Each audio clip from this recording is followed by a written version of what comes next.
многу често може да дојдат нови видови. 2006 година, например, од Јужна Америка исто така дојде една пеперутка која што денеска е сериозен штетник во оранжериите во Македонија, тута апсолута.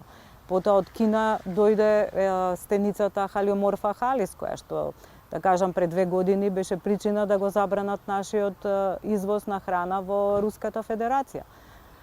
И да не ги набројувам, например, има повеќе во изминативе 10 години, има десетина видови инсекти само што се дојдени на наша територија. Тоа е нормално во услови кога имаме движење на луѓе и кога условите во кои што тие ќе дојдат ќе им бидат благопријатни за развој. Се качуваат видови кои што, да кажеме, биле карактеристични за појужните предели. Сега како се стоплуваат зимите кај нас, се поголема е можноста да дојдат и да се населат. Значи не е само дека ќе дојдат, важно е дека и понатаму ќе се етаблираат во нашата средина. Тоа значи дека ќе почнат да се размножуваат.